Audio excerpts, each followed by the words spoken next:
দিব আজকের বেশ কিছু আপডেট। প্রথমে যে আপডেটটি জানিয়ে দিব, সৌদি ক্রাউন প্রিন্স মোহাম্মদ বিন সালমান তিনি আলুলা যে সারনা জায়গাটি আছে যেখানে একটি প্রজেক্টের কাজ চলতেছে সৌদি 2030 সালের মিশন অনুসারে।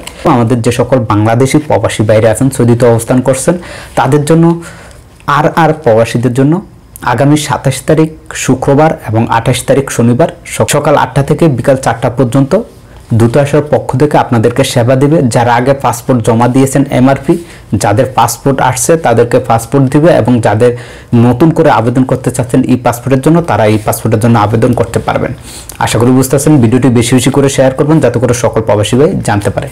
দ্বিতীয় যে নিউজটি এই মুহূর্তে আপনি আমার এই স্ক্রিনে দেখতে পাচ্ছেন, এরকম কজন প্রধানমন্ত্রীকে আপনি দেখছেন যে যারা কাজ করে লেবারদের সাথে গিয়ে এরকম বসে একবারে অন্য ডেসে একবারে স্বাভাবিক একজন মানুষের মতো সেখানে গিয়ে চলাফেরা। আমার পাশ দিয়ে ভিডিওটি দেখতেছেন। আলুল্লাহ সেখানে সারনা একটি প্রজেক্ট চলতেছে 2030 সালের মিশন। সেই মিশনের জন্য এই প্রজেক্টে সেখানে কাজ পরিচালনা কিভাবে হচ্ছে, কাজের অগ্রগতি কীরকম, সেগুলো তত্ত্বাবধানের জন্য সেখানে তিনি গিয়েছেন। একবারে স্বাভাবিকভাবে জ্যাকেট পরে দেখতে পাচ্ছেন, ছবি দেওয়া আছে, ভিডিও দিয়ে দিয়েছি আপনাদেরকে। সেখানে প্রত্যেকটি কর্মীর সাথে এত ভালোবাসা, এত আপ্যায়ন, একসাথে বসে সব কিছু করছে, তো দেখতেও খুবই ভালো লাগছে। অনেক বড় একটি পথ। 2 নম্বরে এই মুহূর্তে আপনি আমার স্ক্রিনে দেখতে পাচ্ছেন, পাকিস্তানি এবং ইন্ডিয়ান মিলে মোট 6 জনকে গ্রেপ্তার করা হয়েছে।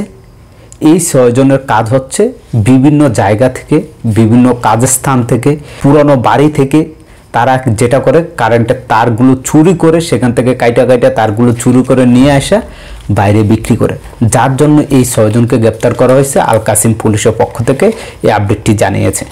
যে আপডেটটি এই মুহূর্তে আপনি আমার স্ক্রিনে দেখতে পাচ্ছেন, এবং আমি ভিডিওটা এখানে দিয়ে দিব। দেখবেন যে সৌদি আরবের এই যে ফুড ডেলিভারি করেন যারা, তাদের জন্য একটু রিস্ক। আপনারা প্রায় সময় দেখেন যে কোনো না কোনো একটা দুর্ঘটনা ঘটে।